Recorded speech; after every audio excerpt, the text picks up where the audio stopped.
Inahazi kuri mikro uno musi amezi abiri ararangiye uwahoze ari umukuru w'igihugu cacu Petero Nkurunziza yitavye Imana urupfu rwatangaje benshi ndetse rukaba rwababaje n'isi yose. Uno musi rero tukaba twagendeye mu ntara ya Cibitoke, abene igihugu batari bake baratuyagira ico basigaranye nk'iragi canke nk'umugani, kimwe mu vyo bazokwama bibukira kuri nyakwigendera Petero Nkurunziza yahoze ari umukuru w'igihugu cacu c'u Burundi. Tumumvirize.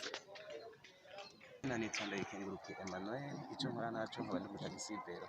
Icyo nzokwama ndamwibukirako nuko yaduhaye abana kwiga ku buntu kuva mu wa mbere kugeza mu wa gatandatu. Nta magarageze kuduzira urabona nta mikoro. Mbo akazina kanje ni Sibomana Pascal, sanzwe ndumumenuziye ngaha nyene nkorera ngaha. Vraiment nyakwigendera hari ibintu byinshi yakoze.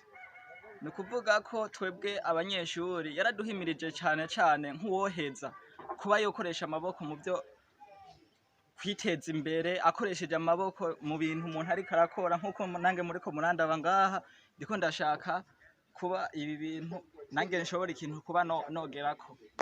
Ikindi kigira kabiri nuko yarafashije cyane abakenyezi kwibarukira ku buntu. Ni kuvuga nukuri ntacyo atakoze. Ndibuka ko mu myaka yahera nta muntu yari afise liberté totale usha nko kwigenga mu byo akora byose.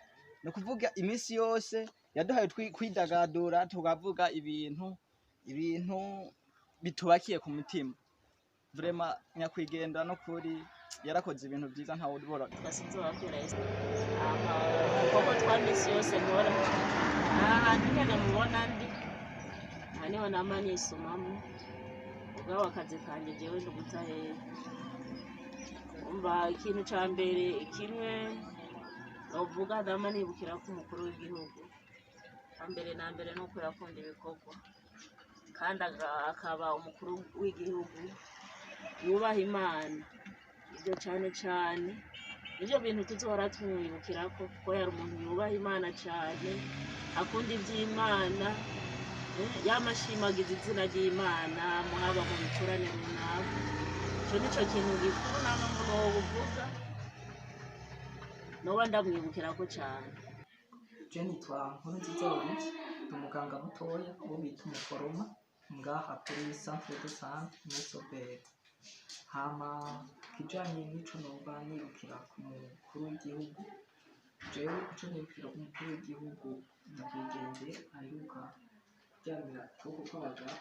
Ni ukuvuga uwo mukuru w'igihugu je kuva nabona abaperezida niwe agitwara wenyene niwe nararose amahoro, kuko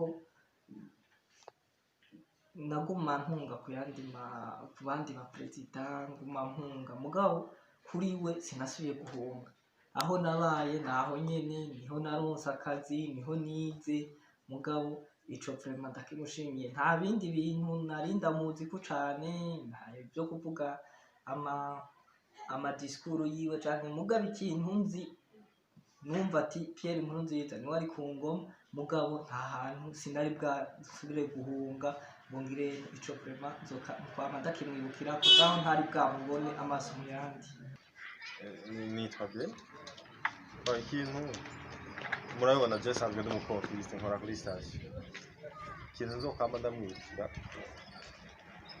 abwigire yaregera abanyagihugu abene gihugu, yari yegereza abene gihugu cyane. Bakunzi ba radio na televiziyo Burundi bwiza, murabona ko abene gihugu bo mu ntara ya Cibitoke bafise byinshi bavuga kuri nyakwigendera Petero Nkurunziza. Ndabibutse ko muriko murakurikirana radio na televiziyo Burundi bwiza, mubandanye kugira subscribe, mugire like, turakeneye commentaire zanyu, mugire ibyumviro mutanga ngaho hepfo, mwongere mubisangize n'abandi. Ndabibutse ko mwari kumwe na Nadia Inahazi kuri mikro. Murakoze.